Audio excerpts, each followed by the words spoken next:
Atos capítulo 3. Vamos ler então? Mesmo assentados com reverência à palavra, acompanha comigo, por favor. Certo dia, Pedro e João estavam subindo ao templo na hora da oração, às 3 da tarde. Estava sendo levado para a porta do templo chamada Formosa, um aleijado de nascença, que ali era colocado todos os dias para pedir esmolas aos que estavam no templo. Vendo que Pedro e João iam entrar no pátio do templo, pediu-lhes esmola. Pedro e João olharam bem para ele, e então Pedro disse: olhe para nós. Vamos dizer isso todos nós juntos? Olhe para nós. 5. O homem olhou para eles com atenção, esperando receber deles alguma coisa. E Pedro disse: não tenho nem prata nem ouro, mas o que eu tenho, isso lhe dou. Em nome de Jesus Cristo Nazareno, ande. Segurando-o pela mão direita, ajudou-o a levantar-se. E imediatamente os pés, os tornozelos do homem ficaram firmes. E de um salto pôs-se de pé e começou a andar. Depois entrou com eles no pátio do templo andando. Ele nunca tinha andado. Ele saltava e louvava a Deus. Quando todo o povo viu ele andando e louvando a Deus, reconheceram que era ele o mesmo homem que costumava mendigar sentado à porta do templo chamada Formosa. Todos ficaram perplexos e muito admirados com o que lhe tinha acontecido. Amém? Esse é o nosso texto de hoje e é uma cura maravilhosa. Nós estamos aqui em Atos no capítulo 3, mas para a gente entender Atos capítulo 3, eu queria voltar com vocês um pouquinho para o capítulo 1 e para o capítulo 2, tá bom? Quem escreve Atos é o evangelista Lucas. Lucas escreve o evangelho e depois escreve esse livro chamado Atos dos Apóstolos. No entanto, muitos chamam de Atos do Espírito, porque nós vemos a igreja se movendo por meio do Espírito Santo. Você se lembra o que diz no primeiro capítulo do livro de Atos? Ali Jesus, depois de ressurreto, ele fica mais 40 dias com as pessoas, com seus discípulos, ensinando, encorajando e preparando para a missão que eles haveriam de ser comissionados a partir de então. Atos 1:8 é um texto bastante conhecido e nós sabemos de cor, não é verdade? Receberão poder ao descer sobre vós o Espírito Santo. Quem sabe fala comigo. E sereis minhas testemunhas, tanto em Jerusalém como toda a Judéia e Samaria e até os confins da terra. Então Jesus estava dizendo para eles: gente, eu estou indo embora, eu vou ascender aos céus, vou voltar para junto do Pai, mas vocês esperam, vocês receberão poder, vai descer sobre vocês o Espírito Santo, e quando isso acontecer, vocês serão testemunhas em todas as nações, vão ser testemunhas em Jerusalém, Samaria, Judéia, até os confins da terra. Então Jesus estava preparando os discípulos para esse momento. Jesus então ascende aos céus e no capítulo 2, os 120 irmãos e irmãs estavam reunidos no cenáculo em oração, obedecendo a ordem de Jesus, amedrontados. Haviam meses atrás, ou quase 2 meses atrás, crucificado Jesus, e é claro que era um momento de perseguição para eles também, e eles ali com medo, trancafiados dentro do cenáculo, sabendo que poderia acontecer uma perseguição. Ali estavam, imagina os discípulos ali, aguardando, porque o Senhor havia falado que desceria o poder, desceria o Espírito Santo sobre eles. E eles então ali no cenáculo esperando, orando, até que de repente vem um vento impetuoso e pousa chamas de fogo na cabeça de cada um deles ali. Algo poderoso acontece, algo sobrenatural acontece, o poder de Deus é derramado sobre eles, e eles começam a falar em outras línguas.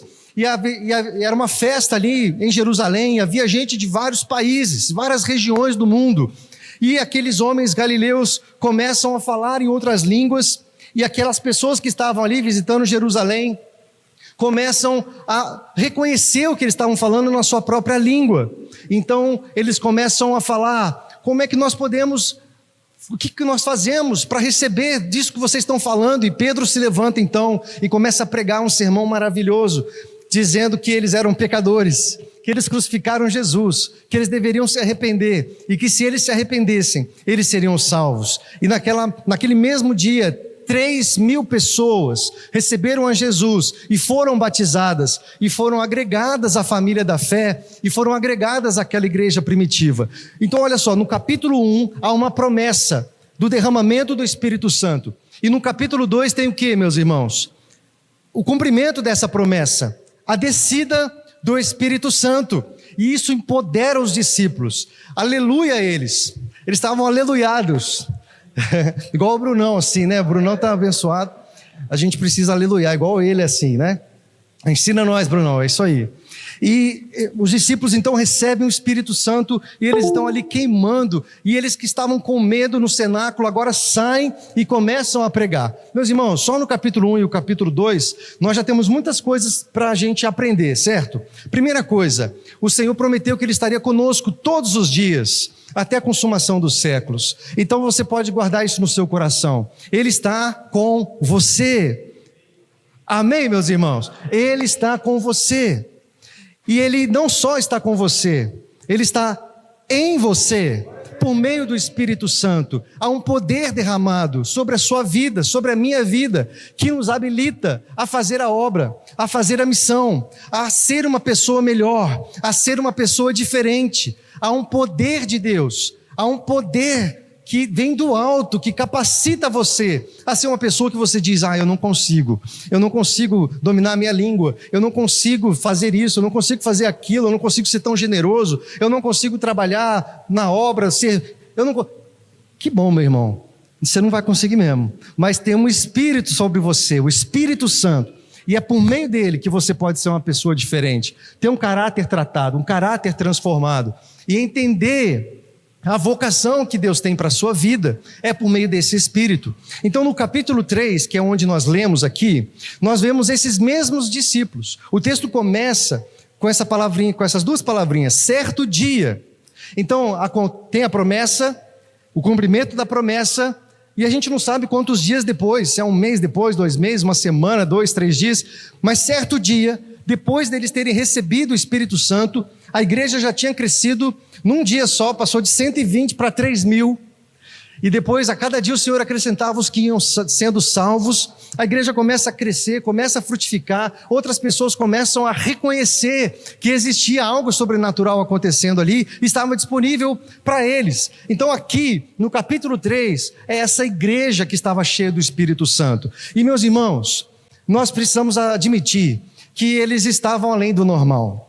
Aqui fala que Pedro e João estavam subindo, nessa segunda momento de oração dos judeus, eles estavam subindo o templo, as escadas do templo, estava chegando ali um homem aleijado, de nascença, e ele estava ali para pedir esmolas. Essa era a função dele, pedir esmolas.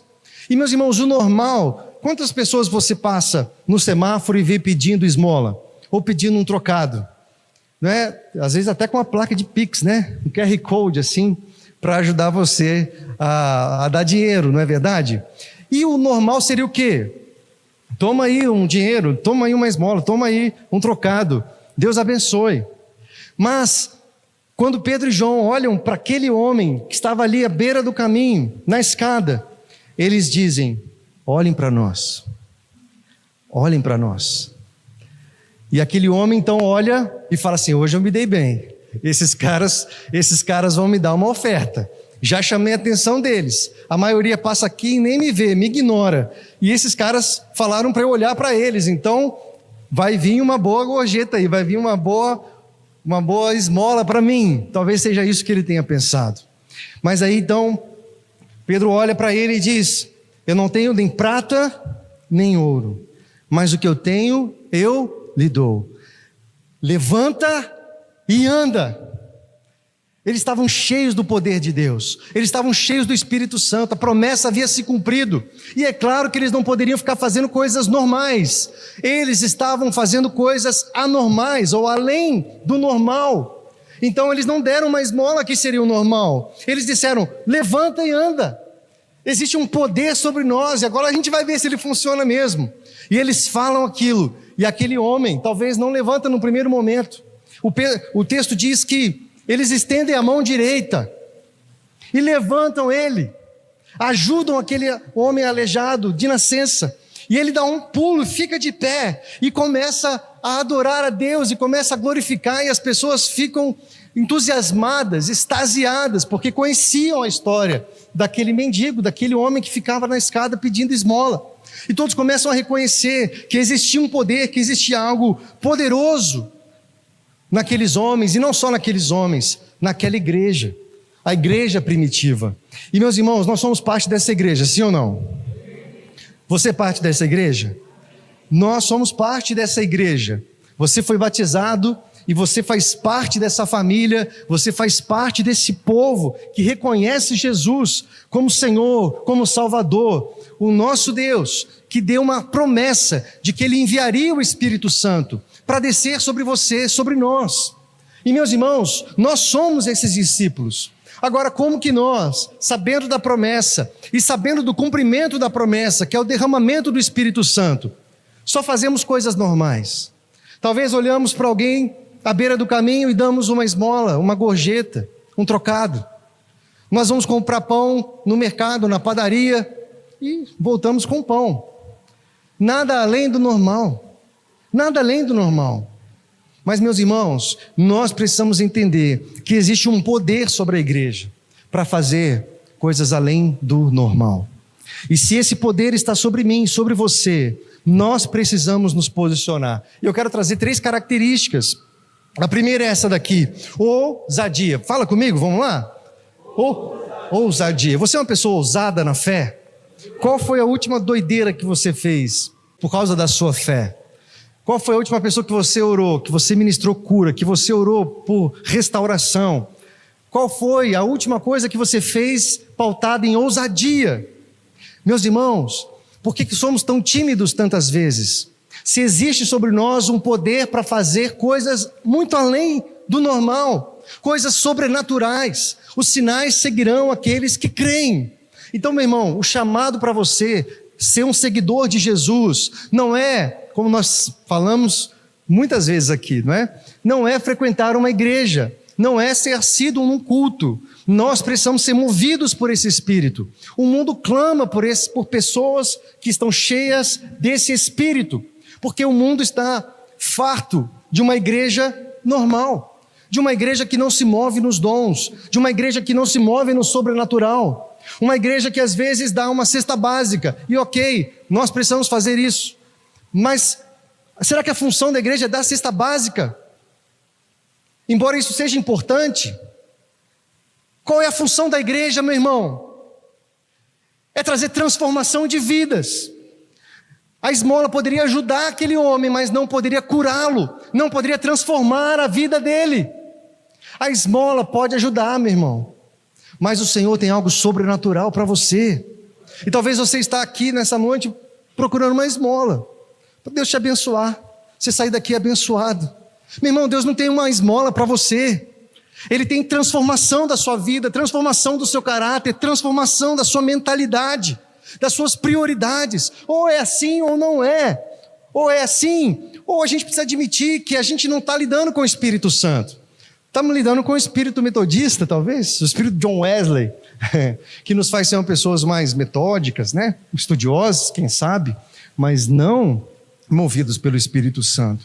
Quando nós somos movidos, nós temos coragem de olhar para as pessoas e dizer: olha para nós, e olhar nos olhos da pessoa e orar por cura, orar por transformação, orar sabendo que Deus tem milagres para fazer na vida de outras pessoas por meio das nossas vidas, e nós nos posicionamos com ousadia. Meu irmão, nós não estamos aqui por causa de esmolas, nós estamos aqui por um poder além do normal, que age por meio das nossas vidas, que age nas nossas vidas, e Ele é poderoso para transformar. Em capítulo 1 do livro de Romanos, o apóstolo Paulo vai dizer isso: não me envergonho desse evangelho, não me envergonho desse poder de Deus, dessa mensagem poderosa, porque ela é poderosa para a salvação, ela é eficaz para a salvação, sozo, mudança completa de vida. Não é só levar para o céu, meu irmão, é mudar a sua história, mudar o seu caráter, mudar o seu comportamento, o seu temperamento, mudar a sua mentalidade, mudar a sua prioridade, mudar tudo. Ela é poderosa para fazer isso em todo aquele que crê. É poderosa para salvar todo aquele que crê. E esse era um bom momento para você falar, amém, aleluia. Isso aí, Brunão, me ajuda aí. Ajuda o Daniel a falar uns amém também. Ele está falando? Mas não estou te ouvindo não, varão. Lá em João no capítulo 4, você se lembra desse texto? Em João no capítulo 4, Jesus está num ambiente normal. Ele está com fome, cansado, e ele fala assim para os discípulos, desce aí para vocês comprarem comida. Vamos comprar um pão, uma mortadela, bota lá no meio assim, um queijinho. Eu falo que a gente comeu isso antes de vir para cá, né, amor? E uma Coca-Cola e tal. E aí os discípulos descem e Jesus fica no poço conversando com a mulher. A mulher só queria água. Mas a água seria o normal. Mas Jesus diz para ele, eu tenho uma água que se você beber, você nunca mais vai ter sede. E ele mata a sede daquela mulher. Obrigado. Ele mata a sede daquela mulher. Para sempre, meus irmãos. Para sempre. Aquela mulher sai dali, ela é transformada. Porque o nosso evangelho não é para fazer migalhas. O evangelho que nós cremos, ele transforma vidas. E, meus irmãos, nós não podemos nos ater àquilo que é normal. Nós precisamos orar e dizer, Senhor, dá-nos ousadia. Dá-nos ousadia para orar por pessoas. Para entender que não tem a ver comigo, não é sobre mim, é sobre o teu poder. E o Senhor se aperfeiçoa na minha fraqueza. E o Senhor me usa para a tua glória. Então, Senhor, eu posso orar no nome de Jesus. E ministrar cura, ministrar restauração, ministrar conserto, restituição. Nós temos isso porque nós estamos do capítulo 3 de Atos para frente, amém? Nós estamos movidos por esse poder sobrenatural do próprio Deus em nós. Então, primeira característica que nós precisamos como parte dessa igreja é ousadia. E em segundo lugar, autoridade. Autoridade, lá no texto, eu coloquei o versículo ali, né? O versículo ficou apagadinho, né? Devia ter pedido para o Vini fazer essa arte. Mas em Atos 3, no capítulo 6, é onde eles falam com autoridade. Eu não tenho nem prata, nem ouro, mas o que eu tenho eu te dou. Levanta e anda. Ah, meu irmão, movido por autoridade. Autoridade no nome de Jesus.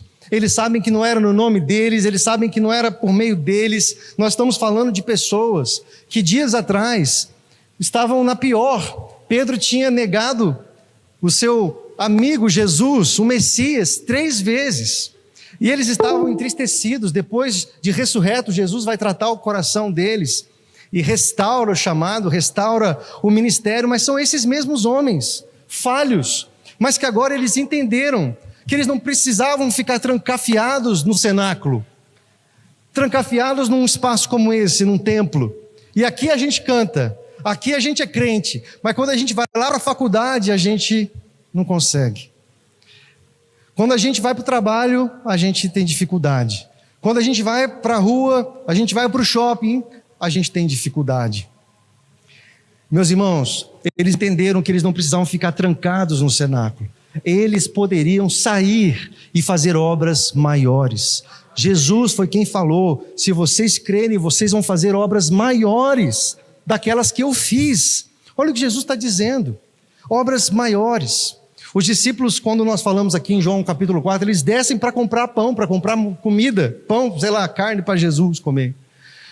Mas Jesus estava transformando vidas. E aí quando os discípulos chegam com aquele alimento, eles falam, e aí, o senhor não está com fome mais? Ele, não quero nem comer mais. Eu tenho uma comida que me alimenta, que é fazer a vontade do meu Pai. Qual é a vontade do Pai? Que ninguém se perca. Vocês falam que ainda faltam alguns meses para a colheita? Não. Levantem os olhos e vejam os campos.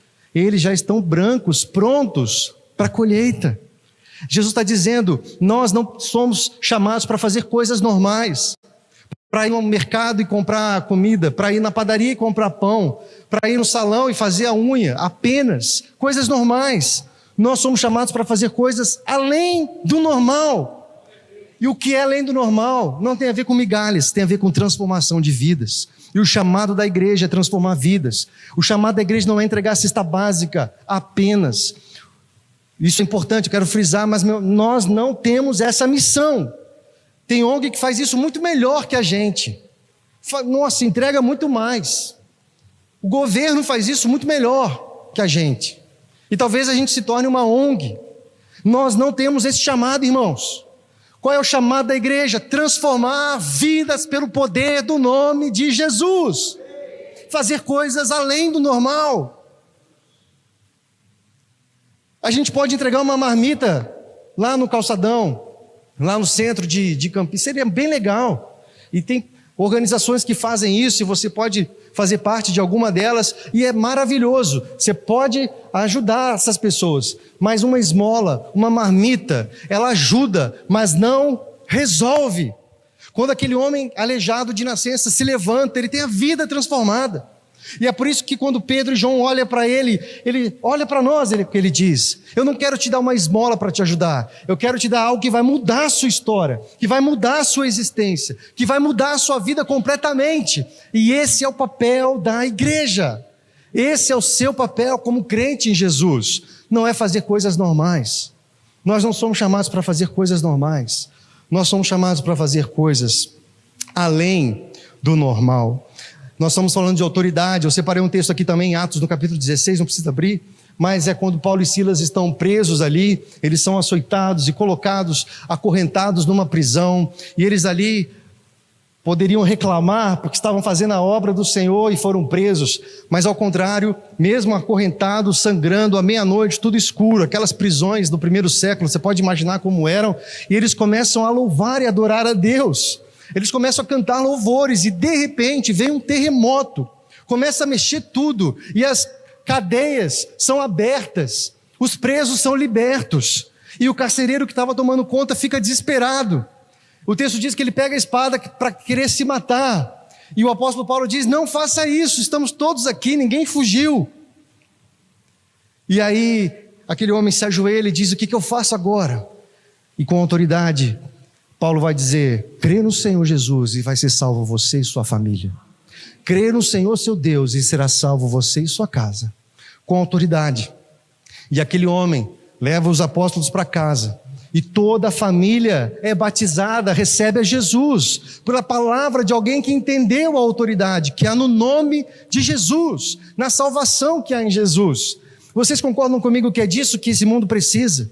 Que a nossa sociedade precisa, não de cristãos normais, de cristãos que são bons dentro da igreja, mas lá fora nós fazemos igual, nós falamos os mesmos palavrões, nós assistimos as mesmas coisas na televisão, nós nos comportamos tanto quanto eles, não fazemos nada de anormal ou além do normal, mas se há um poder sobre nós, meus irmãos, nós precisamos nos mover no sobrenatural. Nós precisamos nos mover além daquilo que é normal. E eu quero destacar mais um e o último aqui, é a visão. Visão é a terceira característica que nós precisamos ter. No verso 7, segurando-o pela mão direita, ajudou a levantar-se, e imediatamente os pés e os tornozelos do homem ficaram firmes. Isso aqui é maravilhoso, irmãos. Pedro e João olham para aquele homem e tem uma visão do reino de Deus. Eles olham: se eu der uma esmola, eu posso ajudar. Mas com os olhos do reino,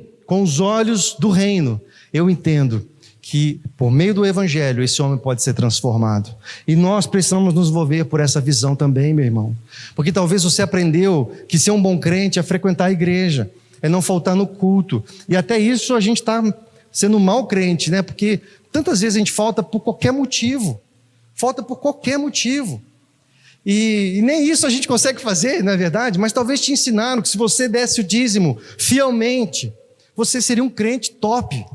Talvez te falaram que se você desse uma cesta básica, então, aí você é top mesmo. Talvez te falaram que se você tocasse no louvor, louco, aí você seria diferenciado. Talvez te disseram isso, meu irmão. Mas a gente precisa entender que não tem nada a ver com isso. Ser um crente, um homem e uma mulher cheio do Espírito Santo, tem a ver com posicionamento, autoridade, visão. Tem a ver com se posicionar com aquilo que não é normal para as pessoas. Nós podemos impor as mãos e orar por cura, por transformação. Agora, eu até acho que trouxe essa pergunta aqui. Igreja, Será que a gente não está sendo normal demais? Responde essa pergunta. Será que a gente não está sendo normal demais? A gente pega alimento, faz uma cesta básica e entrega uma cesta básica. A gente fez um bazar abençoado, levantou um recurso, mandou lá para o Rio Grande do Sul. Legal. São coisas boas. São coisas normais. O governo faz isso, organizações não governamentais fazem isso, instituições fazem isso muito melhor que nós.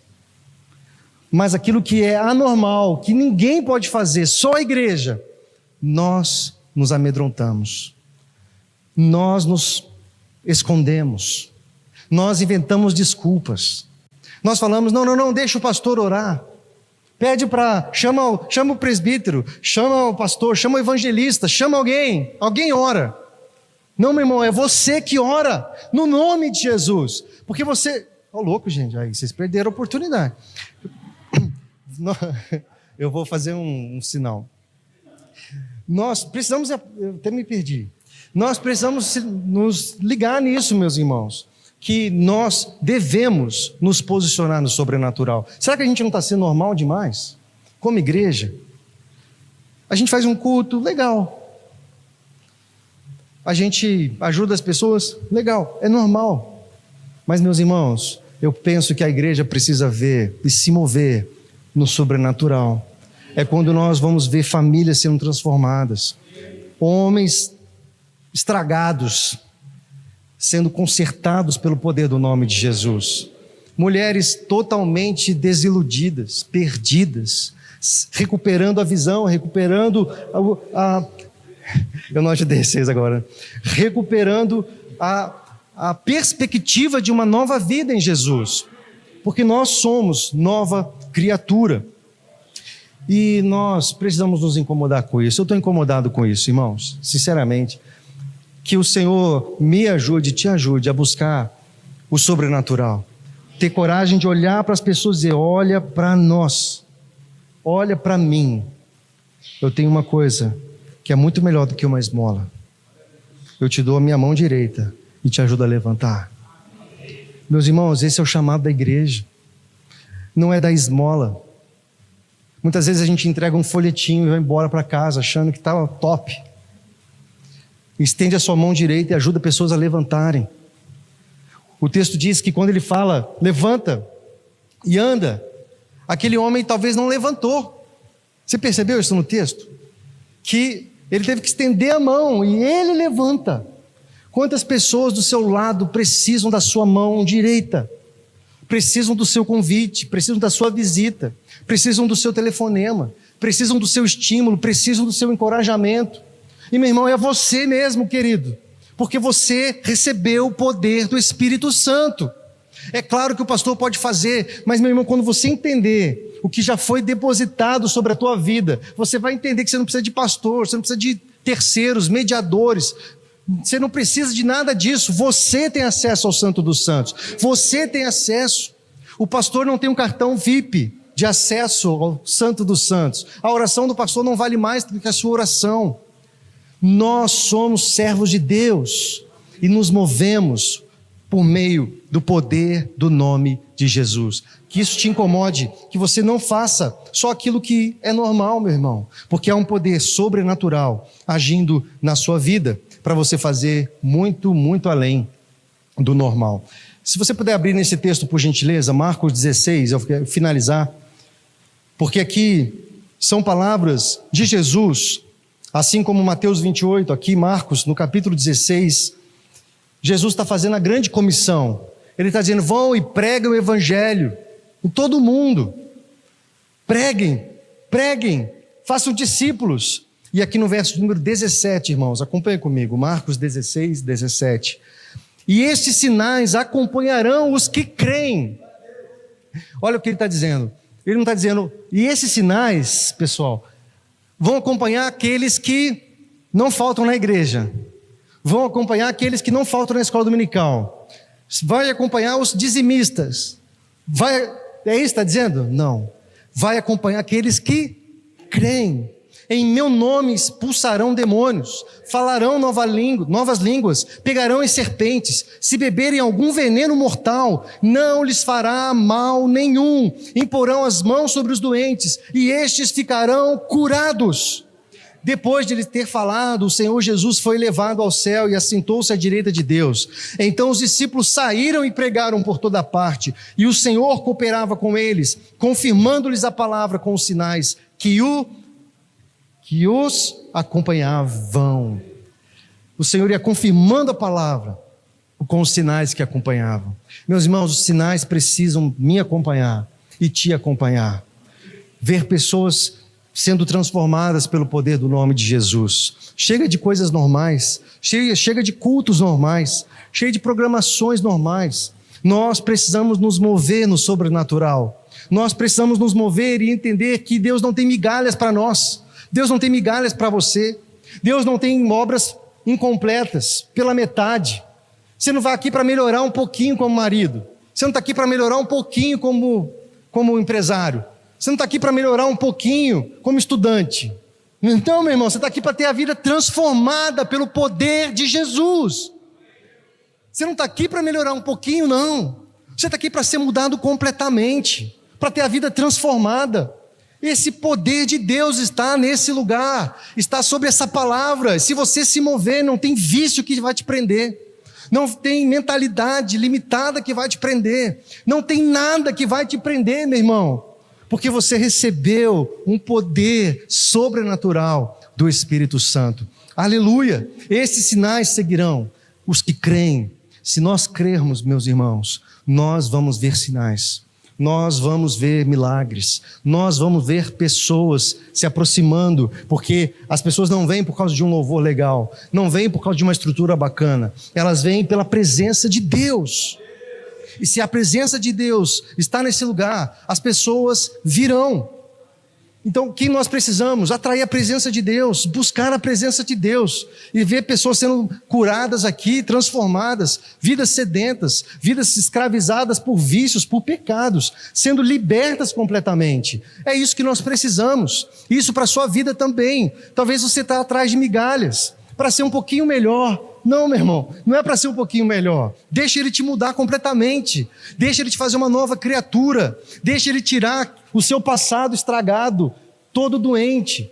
Deixa Ele fazer você uma nova pessoa. Deixa Ele colocar uma nova mentalidade, novos sonhos, novas perspectivas. Para você caminhar, para você andar, para você ser aquilo que Ele imaginou que você fosse. Para que você tenha propósito. Para que você tenha um sentido. Para que você seja uma pessoa íntegra. Em nome de Jesus. Ações práticas para a gente encerrar, queridos. Ações práticas, vamos lá? Oração intencional. Nós precisamos ser mais intencionais na oração. Você não precisa ligar para o pastor, não, meu irmão. É você mesmo. Pega um olhinho, já impõe as mãos e ora. Reserve tempo diário para orar especificamente com ousadia, autoridade e visão. Em sua vida, no ministério e na igreja. Peça a Deus para abrir os seus olhos para as oportunidades de fazer a diferença de maneira sobrenatural. Que Deus te dê uma oportunidade nessa semana, pelo menos uma. Aí você vai lembrar, eu acho que é para orar. E aí você impõe as mãos e ora, amém? Combinado? Vamos fazer isso? Talvez você faça isso na sua casa mesmo, com a sua esposa, seu filho, sei lá, seu marido, seu chefe. Deus abençoe esse homem, né? Ora, mas impõe as mãos. Seja intencional. Atos de fé. Procure oportunidades para exercer sua fé de forma prática. Por exemplo, ofereça orações de cura para pessoas enfermas. Compartilhe o evangelho com alguém que está necessitado de esperança. Ou ajude alguém em necessidade com mais do que apenas recursos materiais. Você pode ajudar pessoas, ok?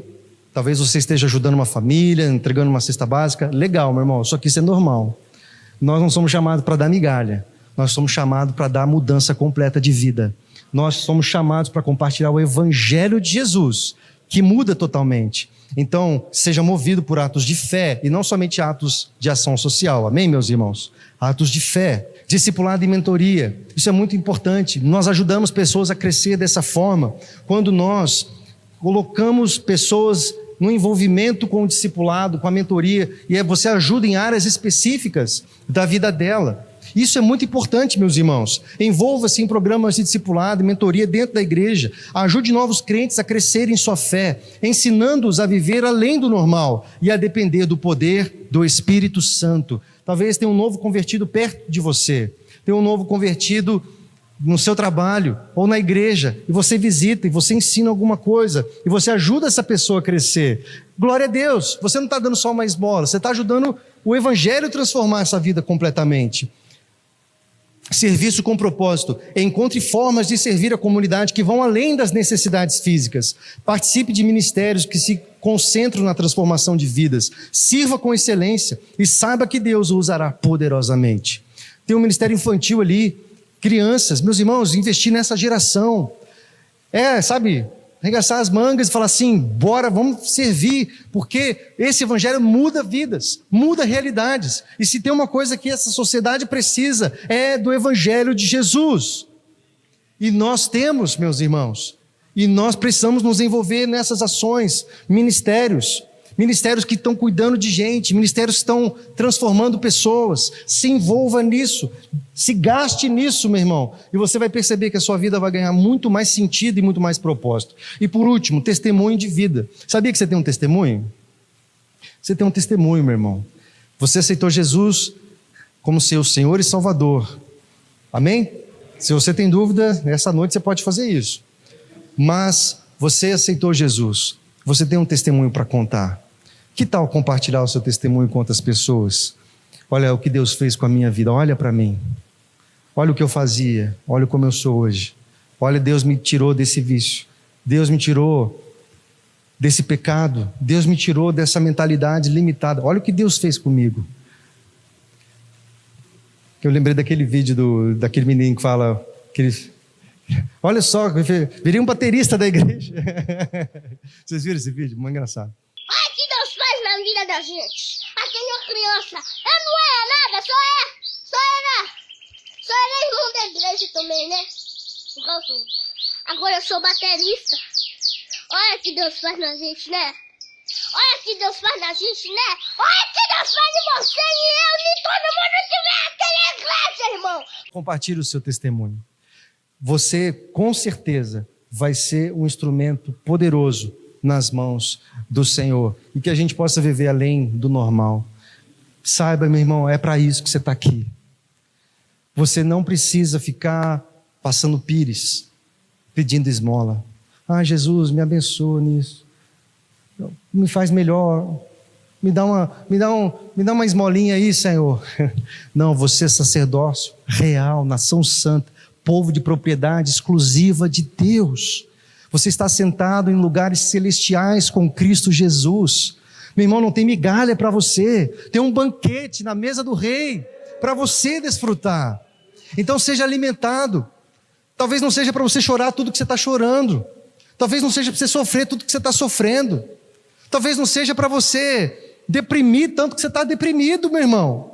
Vai para os pés do Senhor. Procura Ele. Tem algo para você ali. Seja curado em nome de Jesus. Comece a andar sobre as tentações, sobre as provações, sobre os problemas, altaneiramente. Que o Senhor nos ajude, em nome de Jesus, a fazer obras maiores. Vamos ficar em pé, queridos, e vamos orar nesse sentido. E é um momento de nós nos posicionarmos diante de Deus. Falar assim, eu quero, Pai, eu quero viver o sobrenatural. Eu cansei do normal, eu cansei de coisas normais, de cultos normais. Eu cansei, eu quero viver o sobrenatural, quero ver vidas sendo transformadas. Esse é o foco da igreja, transformar a sua vida e usar a sua vida para transformar outras vidas. Então, se você ainda não foi transformado, meu irmão, é o momento de você dizer, Senhor, me transforma, me muda, porque se o Senhor me tocar, eu nunca mais vou ser o mesmo. Se o Senhor me tocar, eu nunca mais serei o mesmo. Então vamos fazer isso. Eu convido você a orar. O altar está aqui disponível. Se você quiser vir ao altar, nós oramos juntos. Mas se posiciona, meu irmão. Busca isso nessa noite. Há algo para ser derramado sobre a sua vida. Vamos orar e cantar.